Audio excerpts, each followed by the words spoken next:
Hello बच्चों, विद्युत चुंबकीय प्रेरण के इस अध्याय में हम पिछले टर्न पर विद्युत जनित्र के बारे में ही बता रहे थे, जिसमें कि हमने फ्लेमिंग के दाएं हाथ के नियम को इस्तेमाल किया था। पिछली बार आपको वो होमवर्क की तरह दे दिया गया था कि जो आपको समझाया गया उसको एक बार आप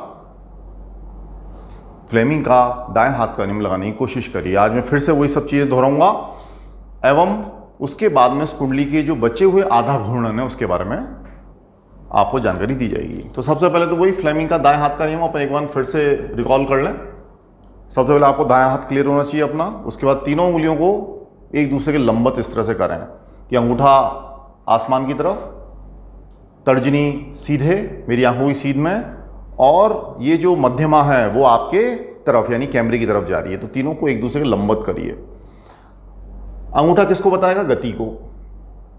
तर्जनी किसको बताएगी? चुंबकीय क्षेत्र। चुंबकीय क्षेत्र को मैं हमेशा बी फॉर बॉम्बे से दिखाता आया हूं। तो मध्यमा मेरी किसको दिखाएगी? प्रेरित धारा को। ठीक। तो फ्लेमिंग का दाएं हाथ का नियम मैंने आपको बार फिर से समझा दिया। नॉर्थ एंड साउथ यानी उत्तरी एवं दक्षिणी ध्रुव चुंबकीय रखे हुए हैं और उसके बीच में ABCD नाम की कुंडली इस तरह से रखी हुई है। तो इसको थोड़ा आप कल्पना कीजिए। इधर है साउथ पोल यानी दक्षिणी ध्रुव, उधर है उत्तरी ध्रुव चुंबक का, वो तो स्थिर हैं, ये दोनों तो स्थिर हैं। उसके बीच में कुंडली जो है वो इस तरह से घुमाई जाएगी। कौन घुमाएगा? या तो पानी की धार या फिर भाप बना के ब्लेड पर छोड़ी जाएगी और वो ब्लेड जो है वो इस कुंडली के अक्ष से जुड़े होंगे। चलिए, वो आपका उद्देश्य नहीं है अभी तो बस आपको कुंडली घुमानी है चुंबकीय क्षेत्र के अंदर और फ्लेमिंग का दाएं हाथ का नियम लगाना है। तो कुंडली का घूर्णन जो होगा वो घड़ी की दिशा में है। ठीक है, ये कुंडली का अक्ष है, तो ये अक्ष इस तरह से घूम रहा है। तो जरा देखिए, ये है A, ये है B। देखिए, ये है A, वो है B, ये है C और ये वाला है D। अब इसको जैसे मैं घुमाऊंगा तो आप खुद पाएंगे कि जो AB नाम की जो रेखा दिख रही है वो किधर जा रही होगी? ऊपर। ऊपर का मतलब गति की दिशा किधर हो गई? ऊपर की तरफ। तो जैसे ही AB यूं हुआ, इसका मतलब गति की दिशा किधर हो गई? ऊपर। तो गति की दिशा को मैं कैसे दिखा दे रहा हूं? ये हो गई मेरी गति, क्योंकि AB जो है वो किधर जा रहा होगा? घूम के ऊपर की तरफ। चुंबकीय क्षेत्र किस तरफ है? इस तरफ है। देखिए, चुंबकीय क्षेत्र हमेशा उत्तर से दक्षिण होगा ना। चुंबकीय क्षेत्र ये हो ही गया आपका। तो दो चीजें तो क्लियर है, चुंबकीय क्षेत्र पता है और गति पता है। तो अब प्रेरित धारा कौन देगा? मध्यमा। आइए, तो चुंबकीय क्षेत्र की तरफ मैंने तर्जनी कर दी, गति की तरफ यानी धारावाही चालक की गति की तरफ अंगूठा कर दिया। तो देखिए, मेरी जो मध्यमा है वो सीधी बोर्ड के अंदर की तरफ जा रही है। आप खुद अपनी कॉपी में करके देखिए। मैं कोई आपके सामने ट्रिक नहीं कर रहा, कोई जादू नहीं कर रहा। जैसा नियम बताया है फ्लेमिंग साहब ने वैसा वैसा मैं आपको लगा के दिखा रहा हूं। तो चुंबकीय क्षेत्र की तरफ तर्जनी, चालक की गति की तरफ अंगूठा, तो बोर्ड के अंदर की तरफ मेरी मध्यमा यानी प्रेरित धारा की तरफ हो गई, अंदर की तरफ हो गई। तो जो अंदर की तरफ है यानी AB को मैं इस तरह से दिखा रहा हूं। तो धारा A से B, B से C, C से D, ये लीजिए। तो धारा A से B, B से C, C से D। तो कुंडली के अंदर तो धारा ABCD पे गई। अब D से धारा निकल के कहां पर आएगी? B2 नाम के ब्रुश पर। ठीक है, ये B2 नाम के ब्रुश से चलती चलती चलती चलती गैल्वेनोमीटर को धक्का मारेगी। तो गैल्वेनोमीटर में इधर विक्षेपण आएगा और ये धारा यहां से होती हुई B1 की तरफ। तो ये लिख दिया है मैंने। तो B2 से B1 धारा किधर हो गई? कुंडली के बाहर। और ABCD यानी A से B, B से C, C से D किधर हो गई? कुंडली के अंदर। इसको फिर से आप लोग एक अच्छी तरह से समझिए। मैं थोड़ी देर के लिए हट रहा हूं, इसको आप अप्लाई करिए, फिर मैं कुंडली का जो बचा हुआ आधा घूर्णन है उसको समझाऊंगा।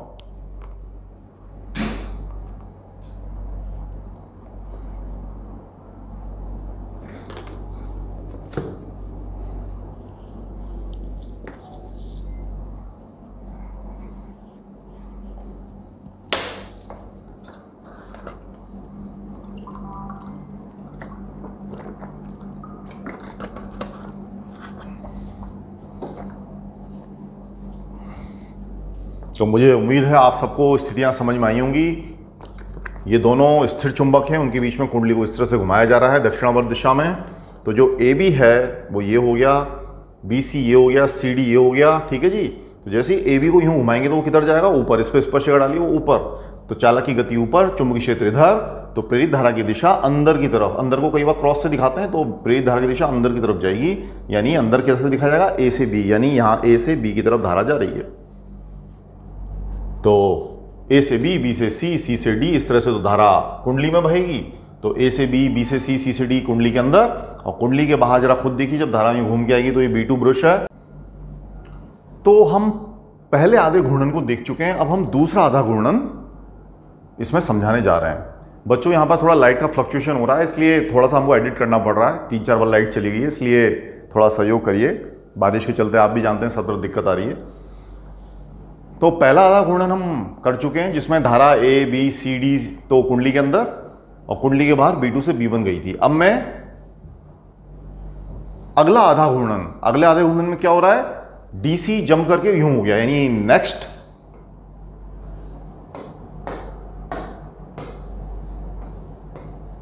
अगले आधे घूर्णन में देखिए क्या हो रहा होगा।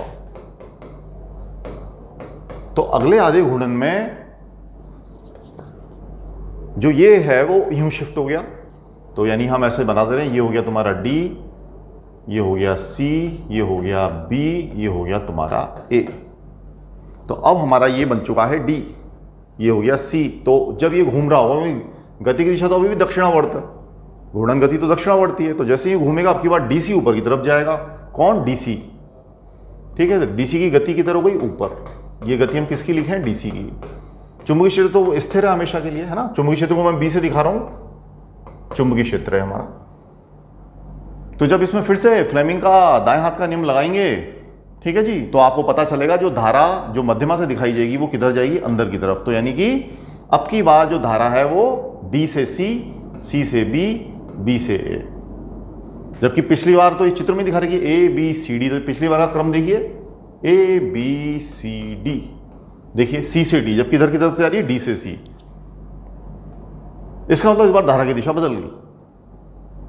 तो पिछली बार कुंडली के अंदर थी, ये तो थी अंदर की तरफ, कुंडली के अंदर क्या थी, A B C D, और कुंडली के बाहर क्या थी, कुंडली के बाहर यानी ब्रश से जो गैलोमीटर तरफ जाएगी उसको हम कहेंगे बाहर वाली। तो किधर से किधर थी वो, B2 से B1। आज क्या हो रहा है, धारा किधर जा रही है, DCBA, ये तो गई कुंडली के अंदर, और कुंडली के बाहर जो हो जाएगी वो हो जाएगी तुम्हारी B1 से B2। तो बिल्कुल पिछली बार से उलट जाएगा, ठीक है जी। तो यहां पर A से कौन जुड़ा हुआ है तुम्हारा, है ना, ये तो घूम के इधर आ ही गया।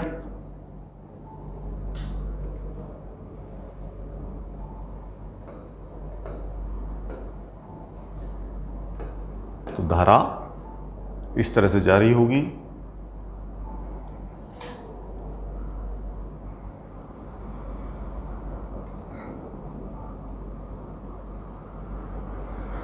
तो कुंडली के अंदर DCBA और कुंडली के बाहर तुम्हारा हो जाएगा ये B1 से B2। तो इस तरीके से हर थोड़ी थोड़ी देर में जो धारा की दिशा है वो उलटती जाएगी। तो उस उलटने को जैसे कहते हैं, शुरू में इधर गई, बाद में इधर गई, फिर से इधर गई, आधे चक्कर में ये। तो ये हो गया पहला आधा चक्कर, है ना। तो ये हो गया तुम्हारा पहला आधा चक्कर, फिर ये हो गया तुम्हारा यहां से यहां तक ये दूसरा आधा चक्कर।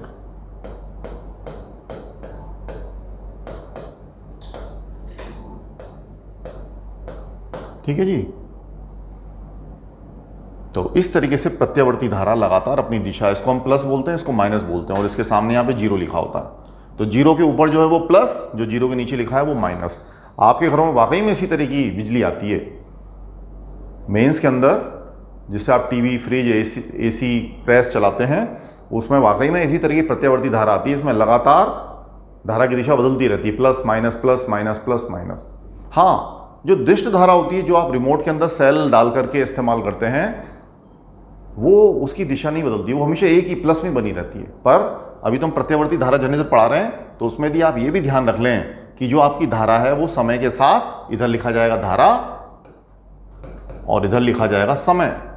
तो जो आपकी धारा है वो समय के साथ लगातार इस तरह से दोलन करती रहती है, plus minus plus minus plus minus. और वो मैंने आपको समझाया भी है, ये पहले आधे चक्कर में कुंडली के अंदर ABCD, कुंडली के बाहर B2 से B1, और अगले आधे चक्कर में DCBA और कुंडली के बाहर B1 से B2 की तरफ। तो इस तरीके से आपकी धारा बहती रहेगी जिसकी दिशा बदल जाएगी। और ये भी आपको छोटी मोटी बातें कई बार बताई जा चुकी हैं। भारत के अंदर जो भी प्रत्यावर्ती धारा या जो वोल्टेज है वो इस तरह से दिखाया जाता है, 220 वोल्ट पे सप्लाई होती है और 50 हर्ट्ज ये घर पे आपकी सप्लाई होती है। तो जो भी आपका घर के अंदर विद्युत की सप्लाई होगी वो इस तरीके से ही की जाती है। या आपके जितने भी विद्युत के यंत्र होते हैं जिन्हें कि यहाँ पर साधित्र कहा जाता है, यानी प्रेस, टीवी, ये सब विद्युत साधित्र हुए, उनके ऊपर भी यही चीज़ लिखी होगी, 220 वोल्ट 50 हर्ट्ज। ठीक है। अब रही बात दिशा बदलने की, तो दिशा कितनी देर में बदल जाती है? 1/100 सेकंड के बाद दिशा बदल जाएगी। 1/100 सेकंड के बाद इस संख्या को भी याद रखें। तो प्रत्येक 1/100 सेकंड के बाद इसकी वही धारा या विभव की दिशा बदल जाती है। धारा की दिशा बदल जाती है।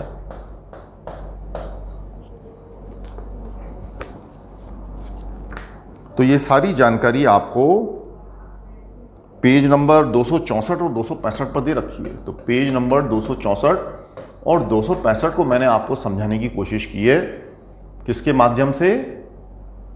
फ्लेमिंग के दाएं हाथ के नियम के माध्यम से। तो आप थोड़ा भी इसमें कोशिश करिएगा तो आप सीख जाइएगा। बाकी हाथ को उसी तरीके से बार बार बनाने की कोशिश कीजिए। ठीक है। अंगूठा बताएगा गति की दिशा, तर्जनी बताएगी चुंबकीय क्षेत्र की दिशा, तो ये तीसरी उंगली जो है वो प्रेरित धारा की दिशा बताएगी।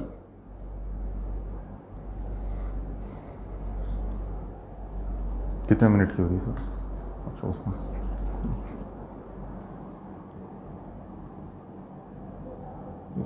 7 की है, पहले की 5 जोड़ोगे ना 12।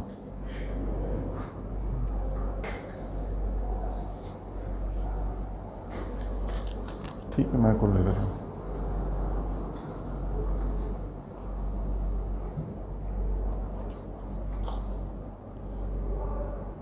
अब बच्चों हम जो आपके पेज नंबर 266 पे दे रखा है 266 आप निकाल लीजिए।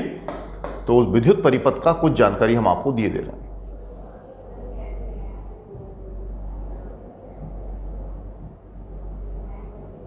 ये देखिए, तो पेज नंबर 266 पर आपके एक चित्र दे रखा है जिसकी संख्या है 13.20। तो ये आपका घरेलू विद्युत परिपथ का चित्र है। इसको बहुत ध्यान से समझिए कि आप मान लीजिए 10th क्लास की साइंस नहीं भी पढ़ रहे हैं तो भी ये मानिए कि ये रोजमर्रा की जिंदगी, तो चाहे लड़के हों चाहे लड़कियां हों, उन्हें थोड़ा सा समझना चाहिए।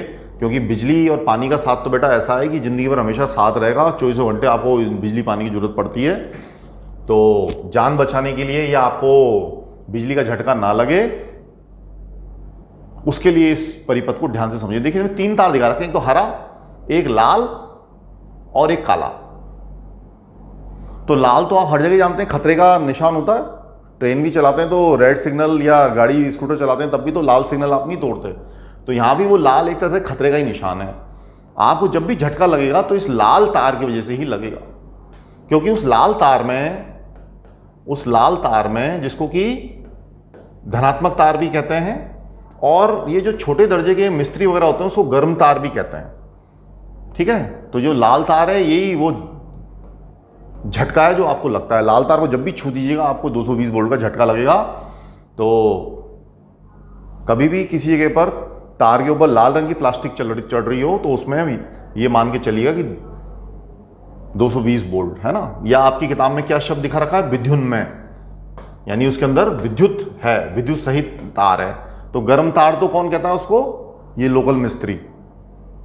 कलर क्या दिखाते हैं उस पर? लाल, है ना। धनात्मक भी उसको दिखा देते हैं, विद्युन्मय तार भी कहलाता है वो, पर उसमें 220 वोल्ट आता है। और एक बात और बता दूं, ये जो आपके पास टेस्टर होता है, समझे? तो जो वो टेस्टर होता है, दिखाइए वो टेस्टर,